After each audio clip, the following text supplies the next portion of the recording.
नमस्कार, आप देख रहे हैं बातें यूपी की। मैं केसरी हाजिर हूं उत्तर प्रदेश से जुड़ी दिन भर की 10 बड़ी खबरें लेकर। शुरुआत करते हैं पहली खबर से। उत्तर प्रदेश में स्वास्थ्य विभाग ने एक बड़ी पहल की है। इसके मुताबिक जो युवा फैमिली प्लानिंग का रास्ता अपनाएंगे वे स्मार्ट कहलाएंगे। अब प्रदेश के सभी मंडल मुख्यालय वाले जिलों पर मिस्टर स्मार्ट सम्मेलन आयोजित कराए जाएंगे। इसके साथ हर ब्लॉक के 20 उपकेंद्रों पर भी ये आयोजन होगा। सम्मेलनों के जरिए परिवार नियोजन में पुरुषों की भागीदारी बढ़ाने की कोशिश की जाएगी। स्वास्थ्य विभाग का मानना है कि पुरुषों की कम भागीदारी होने की वजह से परिवार नियोजन को लेकर छेड़ी गई मुहिम पूरी तरह से सफल नहीं हो पा रही है। बढ़ते हैं दूसरी खबर की ओर। उत्तर प्रदेश के सबसे लंबे सोलर पार्क को बुंदेलखंड से होकर गुजरने वाले बुंदेलखंड एक्सप्रेसवे के दोनों किनारों पर विकसित किया जाएगा।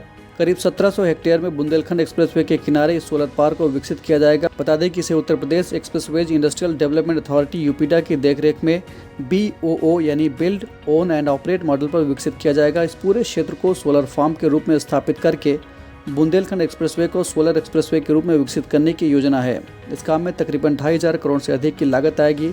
अंदाजा है कि इस सोलर पार्क से 450 किलो मेगावाट ऊर्जा का उत्पादन हो सकेगा, जो करीब 1 लाख उपभोक्ताओं की ज़रूरतों को पूरा कर सकेगा। लेते तीसरी खबर को। राजधानी लखनऊ में मुहर्रम के मौके पर हिंदू मुस्लिम एकता के खूबसूरत नज़ारे देखने को मिले। मुहर्रम की 10वीं तारीख यौम आशूर के दिन शहर में या हुसैन की सदाएं गूंजती रहीं। राजधानी में दिन भर मातम और ताजिया को सुपुर्द खाक करने का सिलसिला चलता रहा। मुहर्रम का जुलूस मानवता और इंसानियत के लिए शोक का प्रतीक माना जाता है। इस्लाम धर्म के अनुयायियों के मुताबिक मुहर्रम का इतिहास 622 ईस्वी का है। आज 1385 साल बाद भी लोग हज़रत इमाम हुसैन को याद करके मजलिसें करते हैं और मातम मनाते हैं। कहते हैं अगली खबर को। रामलला की प्राण प्रतिष्ठा के बाद से ही अयोध्या में आतंकी हमले को लेकर अलर्ट जारी होता रहा है। गौरतलब है कि 22 जुलाई से सावन मेला भी शुरू हो रहा है, जिसमें लाखों की संख्या में श्रद्धालुओं की भीड़ उमड़ेगी। इसके अलावा बड़ी संख्या में कांवड़िया भक्त भी अयोध्या आते हैं। ऐसे में सावन मेले से पहले अयोध्या की सुरक्षा को और पुख्ता करने की तैयारी हो रही है। इसी क्रम में NSG की टीम आज अयोध्या पहुंच गई है। टीम ने राम मंदिर परिसर का भ्रमण कर सुरक्षा व्यवस्था की जानकारी ली। टीम का खास फोकस राम जन्मभूमि की सुरक्षा पर होगा। 19-20 जुलाई को NSG सुरक्षा को लेकर रिहर्सल भी कर सकती है। तो करते हैं अगली खबर की ओर। प्रयागराज में भ्रष्टाचार का एक बड़ा मामला सामने आया है। फूलपुर के झूसी इलाके में स्थित 8 गांव की करीब 1800 बीघा सरकारी जमीन, जिसकी कुल कीमत लगभग 900 करोड़ रुपए है, उसको 61 व्यक्तियों के नाम पर दर्ज कर दिया गया है। उच्च स्तरीय जांच में यह सामने आया है कि इन व्यक्तियों के नाम पर केवल 2 दिनों में कई हेक्टेयर जमीनें दर्ज कर दी गईं।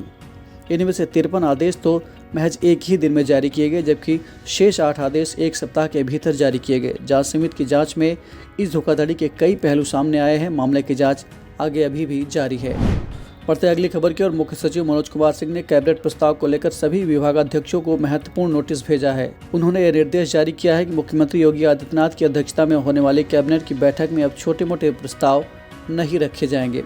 प्रस्ताव रखने से पहले ये स्पष्ट करना होगा कि इस पर अनुमानित खर्च क्या होगा अथवा इस प्रस्ताव से कितने लोग लाभान्वित होंगे। यदि प्रस्ताव नई नीति के लिए है तो इसका अन्य राज्यों से तुलनात्मक ब्यौरा भी देना होगा। जब कैबिनेट प्रस्ताव में पूरी तरह स्थिति स्पष्ट हो जाएगी तभी उसे मंजूरी मिलेगी। बढ़ते अगली खबर की ओर। जलवायु संकट बीते कुछ वक्त से दुनिया के सामने एक बड़ी चुनौती के तौर पर उभरा है। एक नई रिसर्च से पता चलता है कि ध्रुवीय बर्फ के पिघलने से पृथ्वी की घूमने की गति धीमी पड़ गई है। इसकी वजह से दिनों की लंबाई अभूतपूर्व दर से बढ़ रही है। दिन की लंबाई बढ़ने की दर बढ़कर 1.33 मिलीसेकंड प्रति शताब्दी हो गई है। ये महत्वपूर्ण एक्सेलरेशन मास के मूवमेंट से जुड़ा हुआ है। पिघलती बर्फ से महासागरों तक द्रव्यमान के पुनर्वितरण से पृथ्वी का आकार बदल जाता है, जिससे ये थोड़ी अधिक चपटी हो जाती है, स्पेशली ध्रुव पर। द्रव्यमान में ये बदलाव ग्रह के घूर्णन को प्रभावित करता है, जिससे दिन लंबे हो जाते हैं। बढ़ते अगली खबर की ओर। बरसात के दिनों में गाँव या कुछ शहरी इलाकों में आप लोगों ने सांप जरूर देखे होंगे, लेकिन ये सांप भी कई तरह के होते हैं, जिनमें सबसे ज़्यादा चर्चित होता है कोबरा। कोबरा सिर्फ ब्लैक ही नहीं व्हाइट भी होते हैं। दरअसल इस व्हाइट कोबरा की खोज यूपी के प्रयागराज में की गई है। यह खोज स्थानीय पारिस्थितिकी तंत्र में एक संभावित बदलाव का संकेत देती है। प्रयागराज में मिले सांप को अल्बिनो स्पेक्टेकल्ड कोबरा नाम दिया गया है। दरअसल जो सफ़ेद कोबरा होता है उसके इस रंग के पीछे कुछ खास कारण होते हैं। असल में जब किसी सांप में मेलानिन की कमी हो जाती है तो उसे रंग नहीं मिल पाता और वह सफ़ेद रंग का हो जाता है। बढ़ते अगली खबर की ओर। नेशनल ग्रीन ट्राइब्यूनल के निर्देश पर प्रयागराज शहर में एक उच्च स्तरीय कमेटी गठित की गई है। इस समिति ने एक रिपोर्ट तैयार की है। कमेटी की रिपोर्ट NGT को सौंप दी गई है। रिपोर्ट के मुताबिक गंगा यमुना में हर दिन 7 करोड़ लीटर गंदा पानी बह रहा है।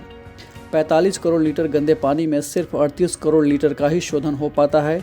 प्रयागराज शहर में छोटे बड़े कुल 81 नाले हैं। रिपोर्ट में शहर में 2,40,000 भवन होने का दावा किया जा रहा है। इनमें 1,66,000 घरों में अभी भी सीवर कनेक्शन नहीं है। बढ़ते आज की अपने अंतिम खबर की ओर। दिल्ली एनसीआर की तर्ज पर यूपी में भी वाराणसी, चंदौली, गाजीपुर, जौनपुर, मिर्जापुर, सोनभद्र, भदोही और प्रयागराज जिलों को जोड़कर क्षेत्रीय विकास कार्य योजना तैयार की जानी है। सभी जनपदों को उसके व्यवहार और स्थानीय क्षमता के हिसाब से विभिन्न औद्योगिक परियोजनाओं में लाने की तैयारी है। वाराणसी समेत आसपास के 7 जिलों के प्रस्तावित औद्योगिक कॉरिडोर के लिए शासन ने वाराणसी प्रयागराज आर्थिक विकास प्राधिकरण गठित किया है।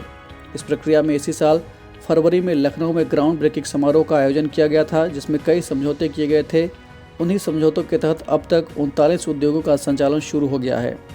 विभिन्न क्षेत्रों में लगे इन उद्योगों में कुल 2,973 लोगों को रोजगार मिला है। वहीं सैकड़ों लोगों को अप्रत्यक्ष तौर पर रोजगार मिला है। इन उद्योगों की स्थापना में 1,093 करोड़ रुपए का निवेश किया जाना है।